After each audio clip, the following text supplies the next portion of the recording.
As we enter this time of the year, it's that weird time, but like Twilight for the season, where people go back and forth between feeling really great about what they want to do and then really not so great when they're actually doing it. And this is by design. When we think a little bit more about what it means to be successful as an endurance athlete, a huge part of it is pacing ourselves across the season. We're familiar with pacing ourselves in a race, but not so much with a full season. And seasons have ups and downs as well. And the general flow of a season looks a lot like this. Enthusiasm around race sign up. So sign up, I'm excited about things. I want to get things lined up. Then sort of this dead period. And in this dead period, it's really hard to stay focused. It's too far away from a race to really start training.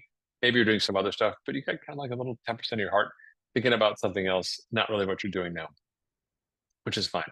Then we usually get around the new year, people get all amped up. They're like, let's go, let's get after it, do a lot of good work. That fades out in the spring during the transition periods from indoor to outdoor. There's always some friction there.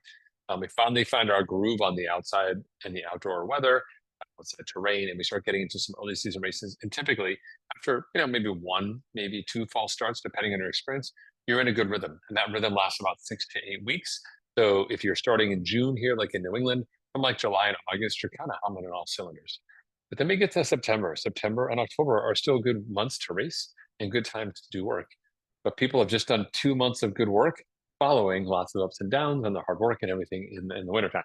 And it becomes really challenging for people to pace themselves across this block. So here's what I recommend that you do, especially for those of you who find yourself in this place right now. Number one, just stand down for 5 days. You've had a long season, right? It doesn't mean you're going to lose fitness in these 5 days. What you're really effectively doing is allowing your batteries to recharge. Okay. So you can stay active. You can do 30 to 45 minutes of cardiovascular activity a day. Try not to be like sport specific.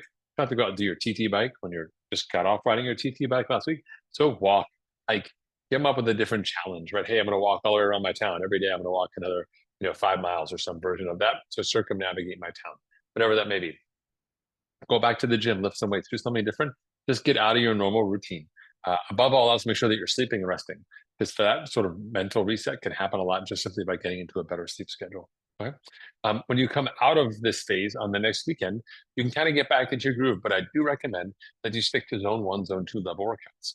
So let's say, for example, that you're in the middle of a half Ironman plan and you've hit this funk and you say, all right, Coach Patrick, I'm going to do it Monday to Friday. I'm just going to lay low.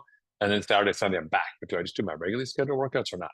I say do the regularly scheduled workouts for time, but we bring the intensity way down. So if you're going to ride 2.5 hours, you can ride 2.5 hours, just take it easy. On Sunday, if it was like long ride, long run on Sunday, then long run on Sunday, instead of like, if you knew 10 miles is going to take you 90 minutes, for example, then in that case, just go out for 90 minutes, but like super low zone 1. You can run 10 minutes, walk 10 minutes, run 10 minutes, walk 10 minutes, just get the 10 minutes. And then the next week, get back into it. This block will effectively allow you to really decelerate and shed some of that fatigue, and then also ease back in again, right? Because it's not just the shedding of the fatigue that matters, it's the re-entry point as well. And if we can do it that way with zone 1, zone 2, by the time you come back for that later portion of the week, it'll be good. Another more drastic way to do this is to actually sign up for a different event that forces you to take time off. I often do this myself. I just did it this past weekend where I pick something and do something so big for me, so challenging that I just need to take a couple of days off.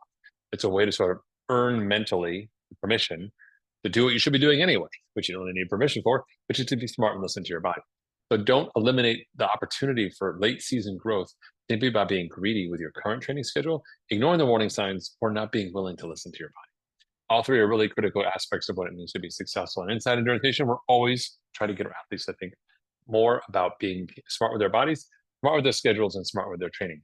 Anybody can go hard, but not very many people can go smart. If we can find that fine-tuned balance between getting you smart, so you're applying your energies and effort in ways that are giving you a high return on your training investment time, the sky's the limit, and we'll get you rocking and rolling. It all kicks off with our roadmap plan where we get you signed up, and you can learn more about that online at EnduranceNation.us, where you can see the information about the roadmap, you can sign up for it, and you can learn more right there. Okay.